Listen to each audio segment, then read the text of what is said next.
Hello friends, welcome to my YouTube channel bank वाले भैया। Guys, you are giving us a lots of love, thanks for that. And अभी morning है, अभी just office के लिए ready हूँ। इसके बाद गाड़ी में कुछ दिक्कत है, मैकेनिक को दिखानी है रास्ते में। उसके बाद मैं डायरेक्ट ऑफिस निकलूँगा। ऑफिस में सारा काम का लोड रहता है तो पूरा काम पे फोकस रहता है, बट कुछ समय निकाल के मैं आज भी एक अर्जेंट टॉपिक पे वीडियो बनाने वाला हूँ, जिसको मैं आपको जल्द साझा करूँगा। तब तक के लिए bye. Now we are going to mechanic shop and then we will go to the office.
अभी दिन भर काम निपटाया है, दिन भर से थका हुआ था।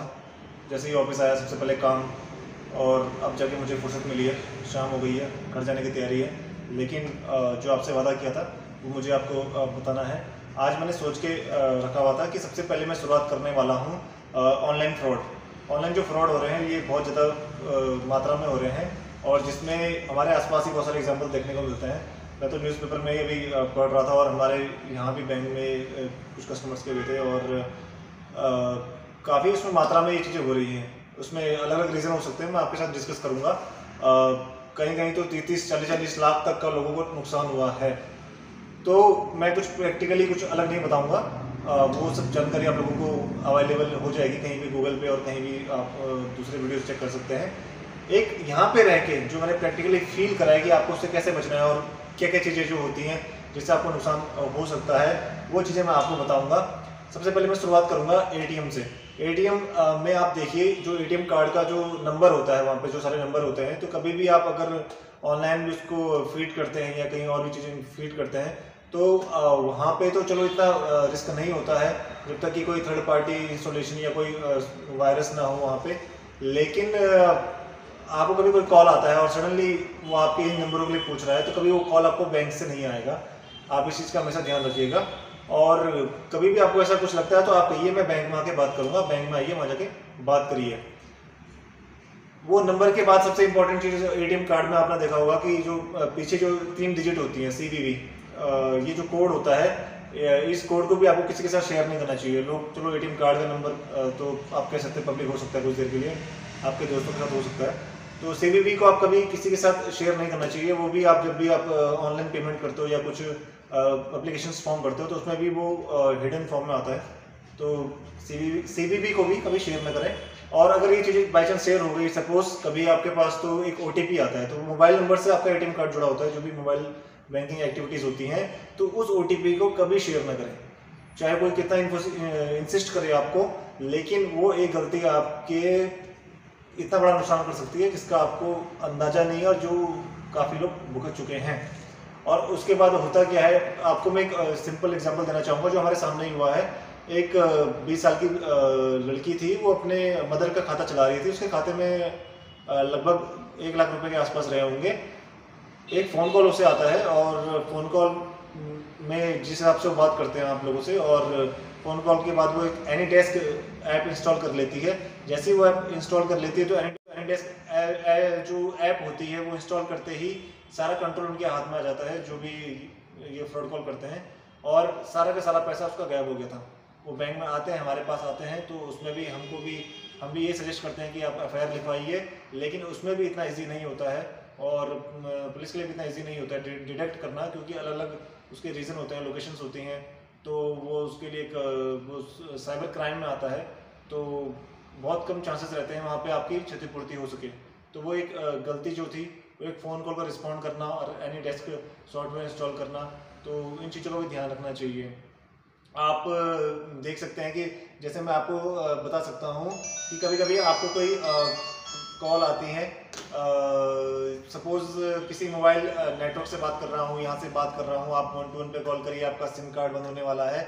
इन कॉल को भी आपको बहुत ही सोच समझ के अटेंड करना चाहिए। और अगर वो कहता है कि मैं आपको बहुत कम सस्ते में आपको वहीं बैठे मैं आपका वो कर दूंगा और आपको कुछ नहीं करना है, तो आपके पास कोई OTP आएगा वो बताना है, या 1 प्रेस करें, 2 प्रेस करें, आपको ये चीज़ें करनी है, तो उसमें भी आपको काफ़ी सतर्क रहना चाहिए।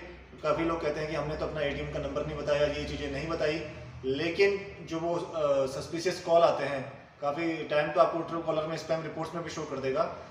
तो वो जो कॉल्स होती हैं उसमें आप बिना बताए भी अगर आप उसको कुछ रिस्पॉन्ड करते हो, उस पर नंबर कॉल कर रहे हो कस्टमर केयर पे उनके कहने पे, और सडनली आप अपने जो जैसा वो कह रहे हैं वो चीज़ें उनके साथ शेयर कर रहे हो और OTP को आपने शेयर कर दिया, तो वहाँ पे भी नुकसान होने की संभावना है।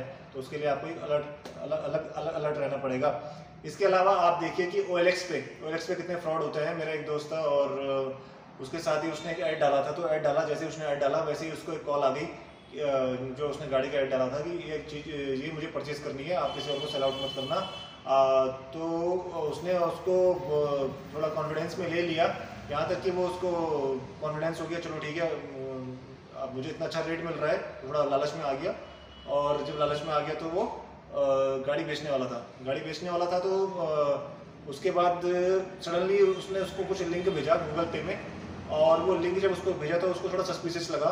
उसने ट्रू कॉलर में देखा, स्पैम रिपोर्ट शो करा उसने, तो जब उसको सस्पिशियस लगा और उसने जो बैलेंस अमाउंट पूछा, उसने कहा आपके पास कितना बैलेंस है, वो चीज़ भी उसने पूछना चाहिए, और वो उसका फ्रॉड होते होते बच गया। लेकिन जब आप ऑनलाइन देखेंगे या चीज़ें देखेंगे कि उसमें बहुत सारे फ्रॉड होते हैं, खास करके हाउस वाइफ के साथ, जो लोग घर में कुछ पुराना सामान खरीद रहे हैं या कुछ चीज़ें खरीद रहे हैं, तो उसमें भी आपको सावधान रहना है ऐसे अननोन कॉल से। इसमें भी काफ़ी ऑनलाइन फ्रॉड होने की अब हो रहे हैं गूगल पे में, और जो आपको ऑनलाइन बताया भी जाता है, चाहे OLX पे हो चाहे किसी अदर वेबसाइट पे हो।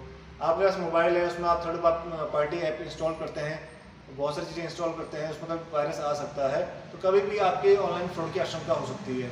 तो पर्सनली जो मेरा प्रैक्टिकल नॉलेज रहा है, तो मैं आपको ये कहूँगा कि कम से कम आप इतना करिए कि 1-2 बैंकों में खाते जरूर रखिए। एक खाते को आप सिर्फ ऑनलाइन पर्पज से यूज़ करिए।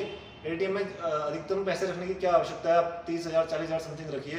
काफ़ी लोग अपने खाते में लगभग 8-8 10-10 लाख रुपए रख लेते हैं, जो एकदम लिक्विड फॉर्म में पड़ा रहता है। वो ना FD में होता है कि वो एक अलग पार्ट बन जाए, FD में अगर वो अलग पार्ट बन जाए तो वो वहाँ पे उसमें कोई छेड़छाड़ नहीं हो सकती, लेकिन वो लिक्विड फॉर्म में रहता है। अब लिक्विड फॉर्म में रहता है, सडनली आपने उसमें ATM ले लिया, एक ही कोई एक्टिविटी कर ली, तो वो ऑनलाइन कोई गलती हो गई, सडनली पूरा पैसा आपका उड़ जाता है।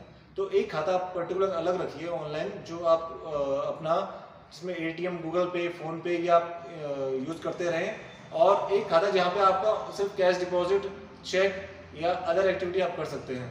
और आजकल हर किसी के 2 या 3 खाते तो होते ही होते हैं, तो एक आप अपने ऑनलाइन एक्टिविटीज़ के लिए और एक जनरल एक्टिविटीज़ के लिए। ये इन दोनों मेजर फंडों में बहुत कम चांसेस रहेंगे जो आपने जनरल एक्टिविटीज़ के लिए करा है, जहाँ पे आप डायरेक्ट बैंक के इंटरेक्शन में आके चेक लगा रहे हो या वो चीज़ें कर रहे हो, वहाँ पे आप अपनी FD कर सकते हो उस पैसे की, तो उस पैसे में छेड़छाड़ होने के चांसेस बहुत कम रहेंगे। क्योंकि जब आप उसका ऑनलाइन यूज़ नहीं करोगे और ऑनलाइन में वायरस को इंस्टॉल नहीं करते हो, उसका इफेक्ट वहाँ पे नहीं जाएगा। तो अगर आपके माइंड में कोई गलती हो जाती है तो आप उससे भी बच जाओगे। यानी कि आपको एक सिंपल सा 2 खातों का कॉन्सेप्ट लेके भी चलना चाहिए, जो पर्सनली मैं आपके साथ साझा करना चाहूँगा। इसके अलावा मैं आपको कहना चाहूँगा कि कभी कभी आप कस्टमर केयर पे कॉल करते हैं कि ये मुझे ये दिक्कत हो गई है, सडनली वो फ़ोन कॉल आपका जाता है, वो उठाता नहीं है, सडनली एक फ़ोन कॉल आपको वापस आता है। तो जब आप ऑनलाइन भी सर्च करते हो कोई किसी कस्टमर केयर का नंबर, तो काफ़ी फ्रॉड नंबर होते हैं वहाँ पे किसी कस्टमर केयर के। तो सडनली जब आपको कॉल बैक आता है, आपने किसी कस्टमर केयर को कॉल किया, उसने उठाया नहीं, आपको कॉल बैक आ गया, तो आप इतने भरोसे में आ जाते हो कि हाँ ये उसी का नंबर है, तो आप सारी चीज़ें उससे शेयर करने लग जाते हो। वहाँ पे भी आपको बचना है। You have to be so careful. किसी के साथ अपना OTP शेयर नहीं करना है, अपना पासवर्ड किसी के साथ शेयर नहीं करना है जो आपका ATM का होता है, और किसी भी अननोन सोर्स से कोई एप्लीकेशन डाउनलोड नहीं करनी है। उसके बारे में पहले जानकारी पूरी रखनी है। और जिनमें आप ऑनलाइन एक्टिविटीज़ करते हो उस खाते में कम से कम एक दिमाग के हिसाब से मैं उस पैसे को वहाँ पे रखूँगा। अदर जो मनी है वो लिक्विडेट फॉर्म में आप किसी दूसरे खाते में रखेंगे। इस चीज़ को आप ध्यान रखिएगा। 1 बाय 1 मैं आपको बताते रहूँगा इसके बारे में भी। तो आज का जो पूरा फोकस था वो ऑनलाइन फ्रॉड से कैसे बचें, और काफ़ी लोग इसके विक्टिम हुए हैं।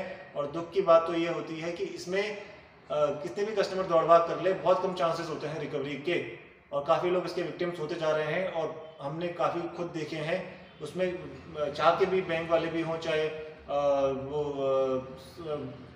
पुलिस में आप FIR कराते हैं वहाँ से भी वो चाह के भी इसमें काफ़ी समय लग जाता है या ट्रैक करना बहुत मुश्किल होता है इन लोगों को, क्योंकि वो अलग अलग सिम कार्ड यूज़ करते हैं, अलग अलग उनकी लोकेशंस होती हैं, अलग अलग उनके गुट होते हैं। तो आपको इन चीज़ों से बचना है। अपने की ऑनलाइन एक्टिविटी के लिए कम से कम एक खाता अपना सेपरेट रखें और एक अपना जनरल एक्टिविटी के लिए यूज़ करें। बाकी वो मेरा सजेशंस था। इसमें आपको कुछ अच्छा लगता है तो आप उसमें अपना कमेंट बॉक्स में अपनी राय दे सकते हैं। चैनल को लाइक और सब्सक्राइब जरूर करना। अगला ब्लॉग में जरूर आपको इसी के कुछ अलग आपको जानकारी देने की कोशिश करूँगा, और इसके रिगार्डिंग जो इन्फॉर्मेशन मिलती रहेगी मैं आपसे साझा करता रहूँगा। लास्ट में बस ये कहना चाहूँगा, ज़िंदगी की असली उड़ान अभी बाकी है, अपने इरादों का इम्तहान अभी बाकी है। अभी तो नापी है मुट्ठी पर ज़मीन, आगे भी सारा आसमान बाकी है। जय हिंद दोस्तों, थैंक यू सो मच।